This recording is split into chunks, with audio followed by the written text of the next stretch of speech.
홍콩. 한 번쯤은 이곳으로의 여행을 생각해 보셨거나 아니면 이미 다녀오셨던 분들 많으실 겁니다. 비행기를 타고 3시간 반이면 갈 수 있기 때문에 아시아의 허브라고 불리기도 하는 이 홍콩. 그런데 지금 홍콩 상황이 지금 화면에 보시는 것처럼 아주 아수라장입니다. 이 얘기를 좀 나눠보겠습니다. 그러니까 그림을 보면요. 지금 뭐 무장 경찰들이 시민을 목덜미를 잡고 막 쓰러뜨리는 장면도 등장을 하고요. 쇠파이프까지 등장을 했습니다.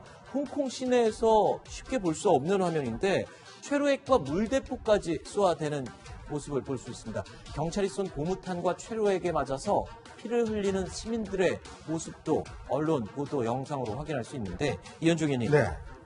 아니 이게 지금 현재 홍콩의 모습이란 그렇습니다. 말입니까? 지금 이게 상당히 유혈 사태로 지금 진화될 가능성이 높은데요. 네. 지금 범죄 인도 조약을 지금 체결을 두고 이걸 이제 행정원에서 어떤 인정하는 여부를 두고 지금 홍콩 시민들의 시위가 지금 날이 갈수록 지금 확대가 되고 있습니다. 네. 얼마 전에 지금 100만 명이 참여하는 시위가 있었거든요. 홍콩 시민들이 한 700만 정도 됩니다. 그러면 거의 7명 중에 1명은 나왔다는 것인데 노약자를 빼면 정말 젊은 사람들은 다 나왔다는 이야기예요. 네. 그리고 지금 16일 날 또 시위가 예정이 되는데 이 시위가 가장 지금 피크가 될 것 같습니다. 네. 근데 지금 홍콩 경찰이 진압하는 걸 보면 이 최루탄이나 이런 사용하는 것 자체가 굉장히 많이 사용하고 있어요. 네. 그래서 상당히 지금 유혈 사태가 우려되고 있는 상황입니다. 거리로 나온 홍콩 시민들의 목소리 잠깐 들어볼까요?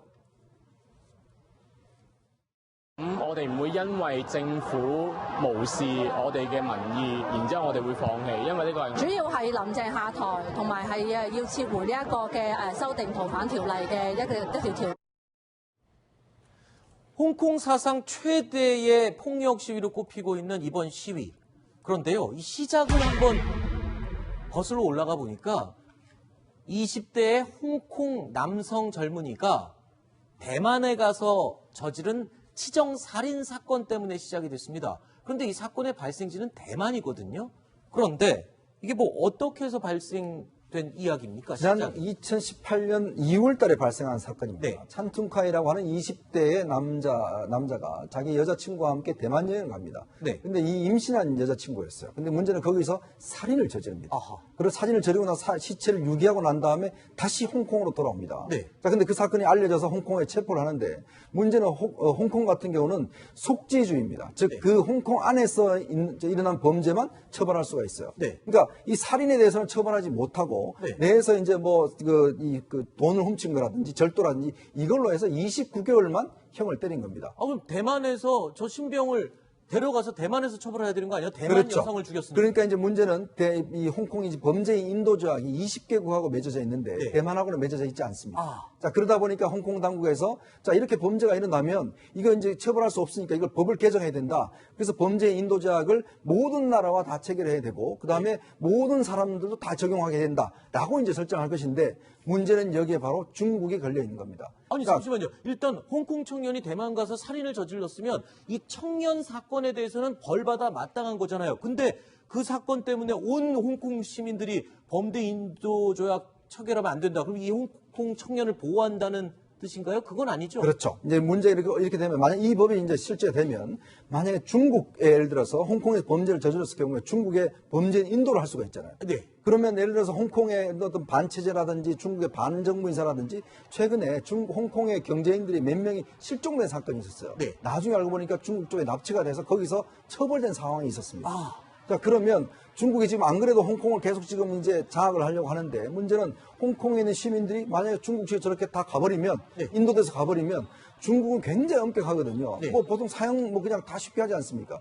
이게 어떤 중국의 반체제나 반정부 운동을 탄압하는 수단으로 사용될 수 있다라는 것이 홍콩 시민들의 지금 걱정이고 이거는 지난번 우산 시위와는 달리 이번에는 홍콩시의 경제인들이나 이런 사람들이 다 한 목소리로 이 법에 반대를 하고 있는 상황입니다. 그러니까 그 대만에서 사실 살인을 저지른 홍콩 청년을 옹호하겠다라는 움직임이 전혀 아니고 그것 때문에 발생한 범죄 인도 협약의 확산 그리고 중국의 개입 네. 이에 반대를 하는 것이군요. 그렇습니다. 지금 홍콩이 중국의 반환이 되긴 했지만 일국 양제라고 해서 그렇죠. 두 국가는 개의 체제죠. 하나지만 체제가 다른 것을 지금 인정하는 거 아닙니까? 그런데 그 다른 체제라는 것이 어떻게 보면 그 광의로 보면 이 자유민주주의 체제의 이 근간을 둔 홍콩과 이 사회주의, 공산주의 체제의 근간을 둔 중국 이 서로 다른 체제거든요. 그런데 이것을 범죄인 인도 조약이라는 것을 하나로 묶어버리면 홍콩에 있는 사람을 중국에서 얼마든지 범죄자다라고 낙인 찍어서 데리고 가면 자유민주주의 체제의 어떤 그 사법 심판을 받는 것이 아니라 흔들리겠죠.